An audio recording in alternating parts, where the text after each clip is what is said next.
আসসালামু আলাইকুম, সবাই কেমন আছেন? তো আশা করছি সবাই অনেক ভালো আছেন। আপনাদের বলছিলাম যে আমরা পেঁপে চাষ করতেছি, আমাদের একটা পেঁপে ক্ষেত আছে।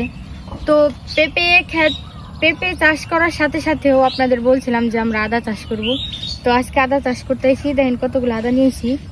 হ্যাঁ, তো এই প্রথম আমি আদা বুনবো, মানে এর আগে কোনোদিন বুনি নাই, তো জানিও না কিভাবে বুনতে হয়। আব্বা বইলা দিছে কেমনে কেমনে করতে হয়, তো ওইভাবেই বুনতাছি। আপনারা দেখেন কিভাবে আদা বুনতে হয়। তো এই যে দেখেন এইভাবে মানে পেঁপে চারার চারোদিকে হচ্ছে গর্ত করে নিতে হয় কোদাল দিয়ে। তো অনেকেই চারোদিকে তিনটা বা দুইটা এইভাবে করে গর্ত করে, অনেকেই চারটাও করে। তো আমরা দেখেন তিনটা করে করতেছি। তো এই যে গর্তের মাঝেই হচ্ছে যে আদা ফালানো হবে। আদা কিভাবে বুনে ওইটা আপনাদের দেখাচ্ছি। এভাবে হচ্ছে যে পেঁপে চারার চারোদিকে হচ্ছে গর্ত করে, তো আমরা অনেকে চারটা করে দেয় বা দুইটা করে দেয়, আমরা হচ্ছে তিনটা করে গর্ত করছি। তো আদাগুলো হচ্ছে এইভাবে ছোট ছোট খণ্ড করে তো এভাবে দিতে হয়। প্রত্যেক গাতায় হচ্ছে একটা একটা করে দিচ্ছি।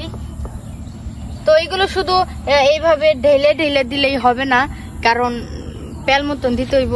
তারপর হচ্ছে যে যে মাটিগুলো এগুলো আউলে দিতে হইব, ভালো করে দিতে হইব একেবারে সমান করে।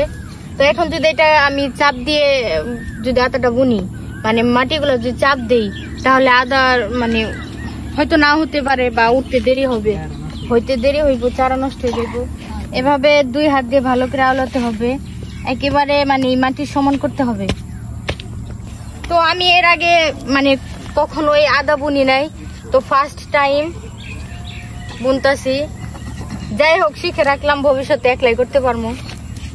তো আপনারাও শিখে রাখেন, যারা মানে এরকম চাষবাস করেন তাদের ক্ষেত্রে মানে শিখে রাখাটা দরকার। তো আদা হচ্ছে এইভাবে বুনতে হয়। তো প্রত্যেকটা লাইনে এইভাবে গর্ত করা হয়েছে। তো এইভাবে আদা বোনা হচ্ছে। সবাই মানে প্রায় সন্ধ্যা হয়ে যাচ্ছে, কাজের মধ্যে আছি, তো একটু পরে বাসায় চলে যাবো। তো আমাদের জন্য দোয়া করবেন, যাতে যেগুলো চাষবাস করতেছি, পেঁপে চারা, তারপর হচ্ছে মরিচ গাছ, আর এদিকে আজকে হচ্ছে যে আদা চাষ করতেছি।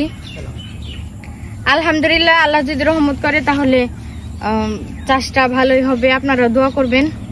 তো অনেক গাছে মরিচ ধরছে। তো এদিক হচ্ছে যে এই গাছে দেখেন মরিচ প্রায় অলরেডি এসে গেছে। কতদিন আগে চারা বোনা হয়েছে মরিচ গাছ, তো আজকে দেখেন অনেক বড় বড় মরিচ ধরছে।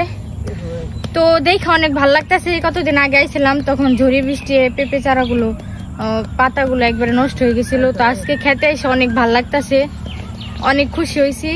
তো আপনারা আমাদের জন্য দোয়া করবেন যেন আমরা এইভাবেই দিনের পর দিন বছরে যাই হোক এইভাবে যেন কিছু না কিছু চাষ করে যেতে পারি। আর হচ্ছে আপনাদের আগে আমরা ভিডিও আপলোড দিয়েছিলাম, ওইটার মধ্যে বলছিলাম যে আমরা মিষ্টি লাউ চাষ করি। তো পেঁপে চারা যখন বড় হইব, যখন বিক্রি করা হবে, তখন চারাগুলো যখন মরে যাব, তখন আমরা আবার মিষ্টি লাউ চাষ করব। তো মিষ্টি লাউ কিভাবে চাষ করে, কিভাবে বুনতে হয়, সেটাও আপনাদের জানাবো। আমাদের পাশে থাকবেন এবং আমাদেরকে সাপোর্ট করবেন।